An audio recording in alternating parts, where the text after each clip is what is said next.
ایک دن حضرت بی فاطمہ الزہرا رضی اللہ تعالی عنہا آپ گھر میں بیٹھی تھی اور حضرت علی المرتضیٰ شیر خدا رضی اللہ تعالیٰ عنہ آپ تشریف لائے تو خاتون جنت آگے سے کہنے لگی کہ میں آپ کا ہاتھ بٹانا چاہتی ہوں، تو آپ مجھے ایک چرخہ لا دیں، میں اس کو کاٹوں گی، آپ کو کچھ بنا کر دوں گی، آپ جائیے گا اس کو بازار میں بیچ کے آئیے گا، گھر کا گزر بسر اچھا چلے گا۔ تو المختصر حضرت علی المرتضیٰ شیر خدا آپ نے چرخہ لے آ کر دیا اور حضرت بی فاطمہ الزہرا رضی اللہ تعالی عنہا آپ نے 7 دن چرخہ چلایا۔ 7 دن چرخہ چلانے کے بعد 6 دینار کا وہ بکا، جنہوں نے وہ سوت کاتا تھا 6 دینار کا۔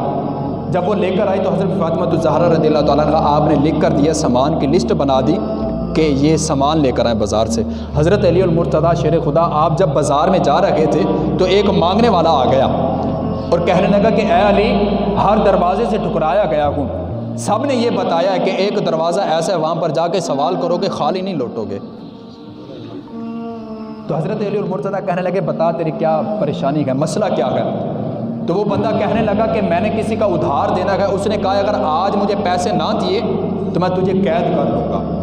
تو حضرت علی المرتضیٰ شیر خدا آپ نے پوچھا ذرا بتا کتنے پیسے دینے گئے؟ تو وہ بندہ کہنے لگا 6 دینار۔ کتنا؟ 6 دینار۔ اب یہاں پر بولنا ہے آپ نے، حضرت علی المرتضیٰ کے پاس کتنے دینار تھے؟ 6، اور سائل نے کتنے مانگے؟ 6۔ تو حضرت علی المرتضیٰ آپ نے 6 کے 6 دینار نکالے اور پوچھا کہ کیا اس سے تیرا کام ہو جائے گا؟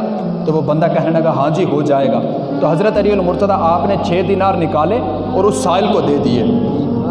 یہ نہیں سوچا کہ میں خود سامان لینے آیا ہوں۔ اب چلتے جا رہے گا، دوسرے بازار سے ایک بندہ نکلا، اونٹ لیا ہوا ہے، کہنے لگا کہ اے علی کیا یہ اونٹ خریدے گا؟ تو حضرت علی المرتضیٰ آپ کہنے لگے کہ میرے پاس تو پیسے نہیں، کہتا ادھار کر لے میں وصول کر لوں گا۔ تو وہ بندہ اونٹ دے کر وہاں سے چلا گیا۔ 2 بازار کراس کے تیسرے بازار میں ایک اور بندہ نکلا، کیا یہ اونٹ بیچے گا؟ تو حضرت علی المرتضیٰ کہنے لگے ہاں بیچوں گا۔ تو وہ جو بندہ تھا جو خریدنے والا تھا وہ اونٹ پہ بیٹھا، اس نے اس کے اوپر سواری کی، آگے پیچھے چیک کیا، کہنے لگا کہ جی کتنے پیسے لوگے؟ تو حضرت علی المرتضیٰ آپ کہنے لگے کہ میں تو تجارت چھوڑ چکا ہوں، تو ہی بتا کتنے پیسے دے گا؟ تو وہ خود ہی کہنے لگا کہ 160 دینار سے زیادہ نہیں دوں گا، 160 دینار سے زیادہ نہیں دوں گا۔ اب 100 دینار کا اونٹ خریدا تھا، وہ 100 دینار ادھر گئے اور 6 دینار جو رب کے راستے میں خرچ کیے تھے اس کے بدلے میں 60 گنا زیادہ ملا، 60% ملا۔ 6 سے 60 ہو گیا نا، من جاء بالحسنۃ فلہ عشر امثالھا، ہو گیا نا 10 گنا۔ تو حضرت علی المرتضیٰ آپ نے جب وہ 60 دینار پکڑے تو 6 دینار کا سامان لیا، 54 دینار گھر لے گئے۔ تو خاتون جنت آگے سے عرض کرنے لگی کہ میں یہ جسارت تو نہیں کر سکتی کہ میں آپ سے پوچھوں کہ یہ 54 دینار کہاں سے آئے، لیکن شہزادے اس سے کھاتے گئے، شہزادے ہمارے پاس ہیں، تو لہٰذا میں پوچھ سکتی ہوں کہ یہ دینار کہاں سے آئے؟ تو حضرت علی المرتضیٰ آپ نے سارا ماجرا سنا ڈالا۔ تو خاتون جنت آگے سے کہنے لگی کہ میرے ابا جان کو نہیں بتا گیا تھا یہ سارا واقعہ کہ یہ ایسے واقعہ ہوا؟ تو حضرت علی المرتضیٰ آپ جب دروازے سے داخل ہونے لگے تو حضور پاک علیہ الصلوۃ والسلام کو کچھ بتایا ہی نہیں۔ تو حضور پاک علیہ الصلوۃ والسلام کہنے لگے اے علی دیکھا میری بیٹی کے 6 دیناروں کا کمال، 6 سے 60 ہوئے نا، یہ میری بیٹی کے 6 دیناروں کا کمال دیکھا؟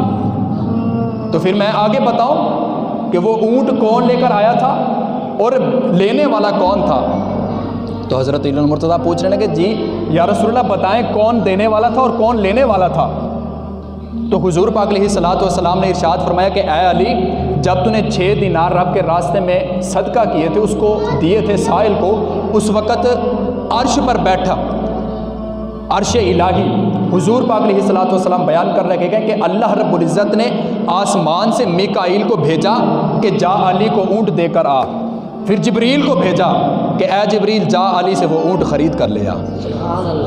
اگر میاں بیوی آپس میں اتفاق اور اتحاد سے رکھے نا پھر ایسے برکت ہوتی ہے، پھر یہ معاملات ہوتے ہیں، اس طرح معاملات چلتے ہیں گھر کے۔